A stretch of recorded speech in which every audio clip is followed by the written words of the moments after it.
For those that haven't come out here and walked or ridden this area, it's 3 miles long. It's really a jewel that Anderson County has that a lot of people don't know about. That's true. We got 3 miles, but there was a problem in that it didn't go anywhere. Yeah, it pretty much stopped at 81 and Clemson Boulevard.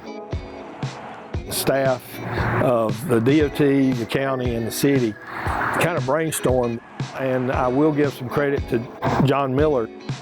He wanted it connected to his set of trails around the north campus at AnMed.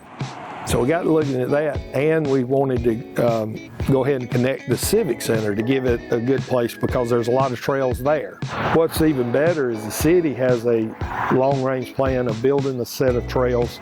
They're working on a way to connect the Civic Center to downtown. It is a DOT road. This project goes back 30 years. They've been talking about it since at least the 90s, if not into the 80s. If it had been 2-lane, it would have been over capacity already the minute they opened it. So 4-lane was a very good decision on DOT's part. Once we got talking about it, we were able to interject getting the shared use path along with it.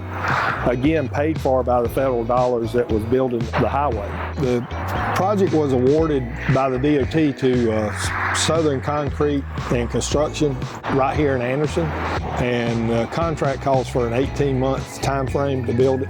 So probably, more than likely, the majority of it will be built this year, but the actual finishing touches and all that will be done next spring and early summer.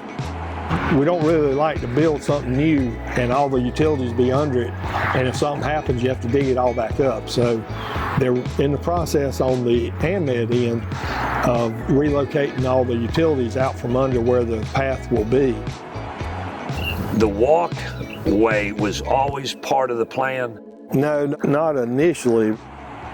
We found out we could add it, and still it was qualified as an alternative transportation mode, so we asked that it be included.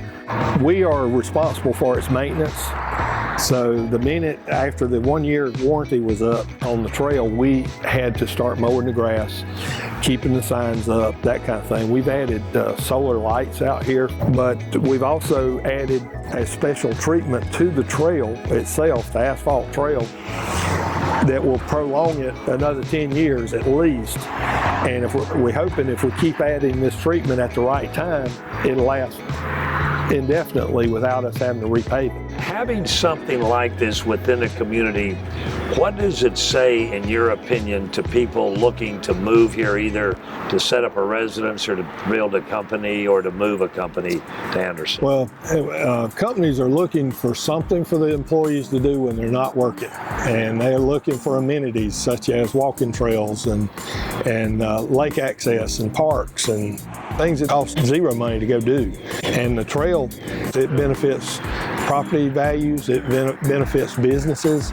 We're hoping that this is our beginning of a trail system in Anderson and around the city of Anderson, especially if the city can connect the dots over at the Civic Center.